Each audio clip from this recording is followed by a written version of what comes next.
যত ভালোই হেডফোন হোক না কেন, সেই এক কানেরটাই খারাপ হয়। আমি ভাবছি জীবনে কি পড়ালেখা করলাম যে এখনো পর্যন্ত ফুচকা আর জিলিপির ইংরাজিটা জানি না। কিছু কিছু ছেলে এমনভাবে মেসেজ করে, কি গো, কি করছো গো, কোথায় গেলে গো, দেখে মনে হয় যেন আমি ওদের রেজিস্ট্রি করা বউ।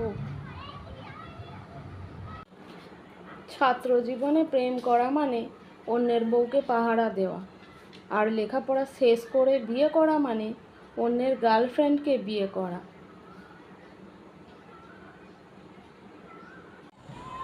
লোকে বলে ভালো বন্ধু পাওয়া ভাগ্যের ব্যাপার। আমি শুধু ভাবি, আমার বন্ধুরা আমাকে খুঁজে পেল কিভাবে। জীবনে সব পাপের কথাই মনে পড়ে যায় যখন মা বলে এদিকে আয়। যদি সরকার ঘোষণা করে যে একটি গাছ লাগাবেন আর 1 GB ডেটা ফ্রি পাবেন, তাহলে গোটা বাংলা সুন্দরবন হয়ে যেত।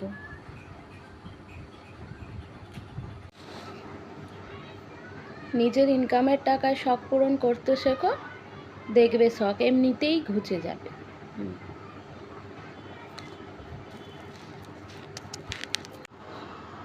গায়ে মশা বসেছিল, চর মেরে নয়, ঘোর অপমান করে তাড়িয়ে দিয়েছি। শালা ব্লাড ব্যাংকে গিয়ে টাকা দিয়ে রক্ত কিনে খেতে পারিস না, এখানে এসেছিস ভিখারির মতো ফ্রিতে রক্ত খেতে।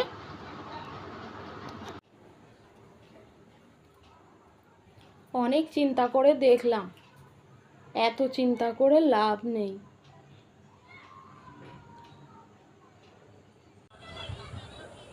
যা দিনকাল পড়েছে তাতে নিজের প্রশংসা নিজেকেই করতে হয়, কারণ দুর্নাম করার লোকের তো আর অভাব নেই।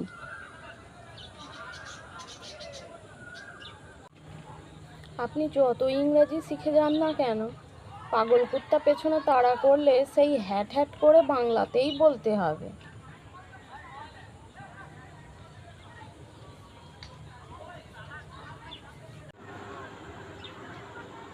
লোকে বলে দেওয়ালেরও কান আছে।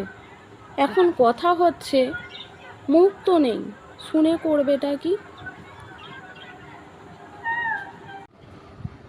আপনি যার জন্য কাঁদবেন তার দাম বেড়ে যাবে। বাস্তব উদাহরণ হলো পেঁয়াজ। নেশাগ্রস্ত স্বামীকে সবাই ছেড়ে যায়, কিন্তু ঘুষ আর দুর্নীতিগ্রস্ত স্বামীকে কেউ ছাড়ে না।